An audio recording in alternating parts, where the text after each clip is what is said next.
Hello, my name is Antonio Simoes. I teach at Fairfield University. Welcome to a presentation on second language learning. As we know, learning a second language is a very complex task. The following video illustrates selected areas for successful teaching in a second language environment. One area is using language as the medium of instruction. Another area is learning as a foreign language. The third area is culture and contact, or where children will use their own culture to learn in a new educational setting. In the area of using language as the medium of instruction, there are two basic assumptions as a focus for this video. They are BICS, or Basic Interpersonal Communicative Skills, and CALP, known as Cognitive Academic Level Proficiency. BICS generally refers to oral communication skills. Research indicates that it takes 1 to 2 years to master oral proficiency.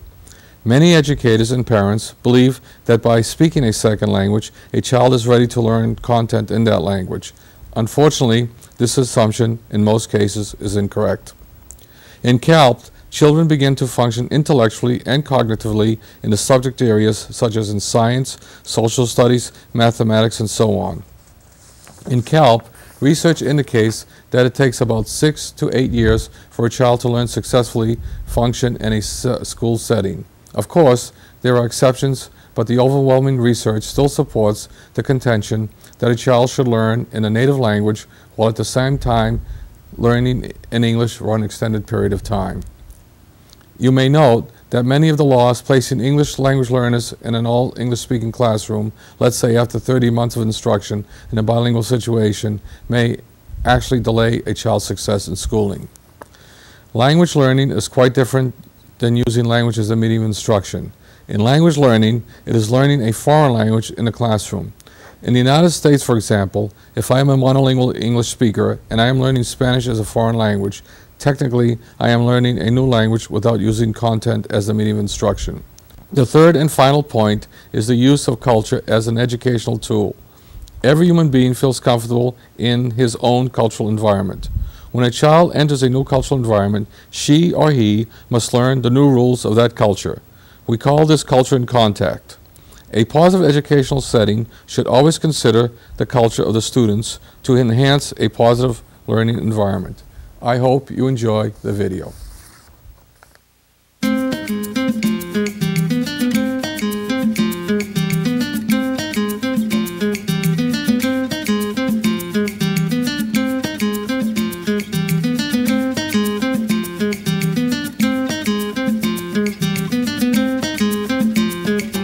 As second language or foreign language teachers, we often consult state or national standards like TESOL or ACTFL to help our students develop competence in English or another foreign language. For the purpose of teaching English, however, we rely on the national TESOL standards to guide us. The three areas of social language, academic language, and sociocultural knowledge are essential components of a well-rounded second language curriculum. To illustrate some of the standards within our three goals, we will see students of different age groups learning language in an English and a second language class, a bilingual Spanish-English class, and additionally, a Spanish as a foreign language class for American students. First, let us see what happens in an ESL classroom. An English as a second language classroom is designed for small group instruction and is typically a pull-out program where children are brought together for English language development in an all-English environment. The ESL teacher uses a variety of instructional strategies to work with her students. Let us visit Robin Belcher's first grade ESL classroom in Stamford, Connecticut. These children are primarily from an all Spanish-speaking background, but there are a few from other language families as well. I'm going to put you in two groups, and I'm going to have one group have one person write down the words that they think city means. Okay? Then I'm going to have the other group write down what they think a town might have.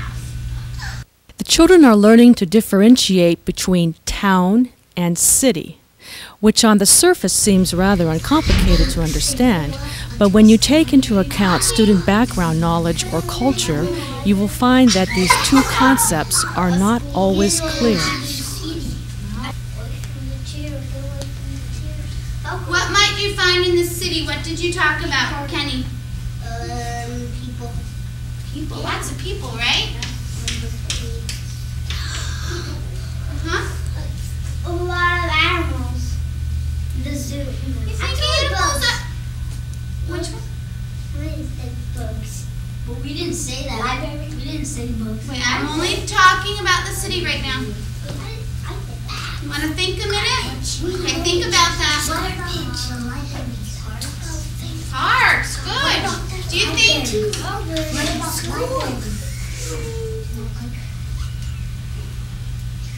I can't hear him when they're talking. Do you think there's just one park or lots of parks in a city? Lots, right? What else did you House. What else did you say? House. One house? Oh, store. One store? In No, a city? store. Store, yeah. That's number one. Okay.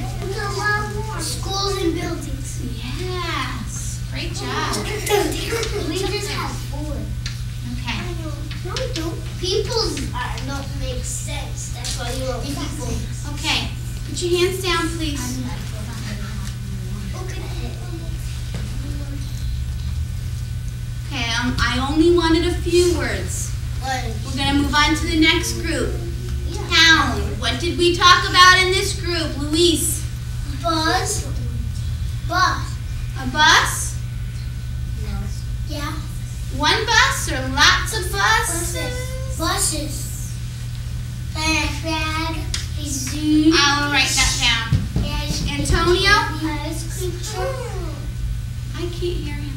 Ice cream truck. In my town, I'm going to find an ice cream truck? No, a town is not like the city. Remember, you don't find lots of things in towns. I would like to show you something special. Now, I have the first picture that I have for you. I want you to raise your hand and tell me what you see and what you notice. Is it a town or is it a city? I'm going to show you the picture though. So you're going to have to look at the picture for a minute. I really want you to look at the picture. What you see in the picture. What you can tell us. What do you know of it? Exactly. This student is demonstrating knowledge of the difference between town and city to her teachers and peers. Watch how she uses verbal and nonverbal cues to explain her knowledge of these two concepts. Yeah, great job, Daisy. This old town is a city. It's a city or a town? What do you think? A city. Yeah. Because there's all big, and these all big, these really giant, and it's not a town because a town is a little, and a city is big. You're right. That is a city. House. Now let's visit another ESL classroom. ESL teachers adapt content, materials, and strategies to work with all age groups. In Sharon Mann's ESL classroom, she brings a small group of 5th grade students together to learn about the inner planets of the solar system. Sharon begins the lesson by guiding her students into making connections between the new information she is presenting today and things the children already know. How are you able to remember all the things that you need to buy from the store? Yes, Carlos? You can write them on a piece of paper. Any other ideas? Okay, then. Yes. What if you have just so many items that you need to buy? Which would be the best way? To try to remember all of them in your head, or, as Carlos said, to write a list? Your hands up. Yes, Victor? To write a list. Okay. So we take notes, basically taking notes, writing down the items that we need. Well, we do the same for reading. Think about if you are reading a social studies book or a science book, and there's so much information that you need to remember. What would be the best thing for you to do in order to remember all of that information that you've read? Yes? Exactly. Writing down notes is a very useful way to remember the information that you've read. Notice how the instructor has listed the content and language objectives for today's lesson. Our language objective, you will learn to use what we call a T-line, or you might have heard me say a T-list for taking notes. And our content objective will be, you will read and find important facts about the inner planets. Now, we have been talking about our solar system, and we have talked about some of the planets. But today, you're going to read about the inner planets. Watch how these students practice using the recently taught vocabulary in today's lesson. If you were in the 100 years old, then if you go the Earth, you would be 32 years old on Mercury. What else? Is that the most important part of what you've read about Mercury? What did they say is the most important part? Well, when you orbit around the sun, it's only 80 days. And what is that trying to tell you?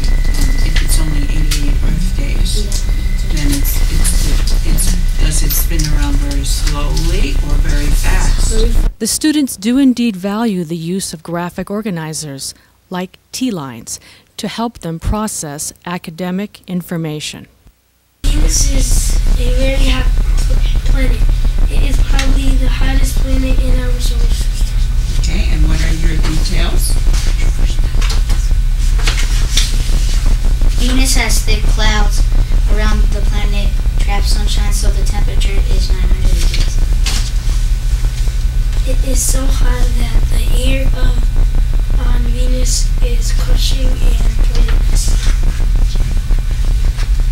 It filters sunlight, so the dry, bare, rocky surface looks orange.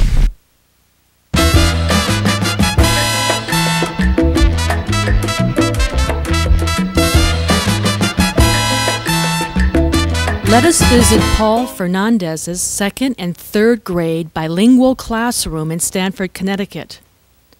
All the students in this class come from a Spanish-speaking background.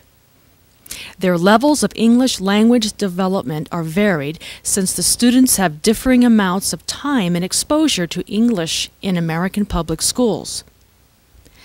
Knowing this, the bilingual teacher utilizes the students' own knowledge of English to help them understand and complete assignments through the use of cooperative groupings, working on projects and assignments.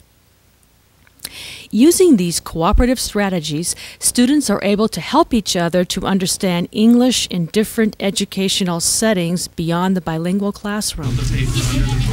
In this segment, students will learn how to interview each other, record tally marks, and use the data to create and interpret a pictograph. So you're just going to mark it with a 1, just like we said. Okay, now, take your ruler and your paper. Take your ruler and your paper. Now that Kimberly did a nice job with this, now you're going to take the ruler and you're going to put it on the first box. Just go up to the first line and draw a line from here all the way to the end. Quiero que tome la regla, pase la primera línea y pinte la línea desde este lado. If you're going to start, should you just color in the box? Can anyone raise their hand and tell me what you should do instead of coloring in the box? Kimberly? Draw the picture. Draw the picture for each one. If it's cheese, you're going to draw this. Paul will show the students how to gather information in order to create a pictograph. The students will use rulers and a blank graph sheet to organize their information in the form of a pictograph. The this word mean? Menos. Very good. The fewest, menos. Fewest quiere decir menos. So the menos, fewest, you're going to write chicken and sausage, because both of them were 0. Yes, Blanca. Now that we have seen language and culture as a vehicle of instruction in a world language classroom, Jana Tubis, a sheltered English instructor from Stamford, Connecticut, will discuss the further implications of culture in contact. Acquiring a new culture is inseparable from language learning, since language itself is a part of culture. Language learners, English and Spanish, are facing a challenge of learning a new culture that at times could be very different from their own. On the one hand, English language learners are targeted to use English in socially and culturally appropriate ways.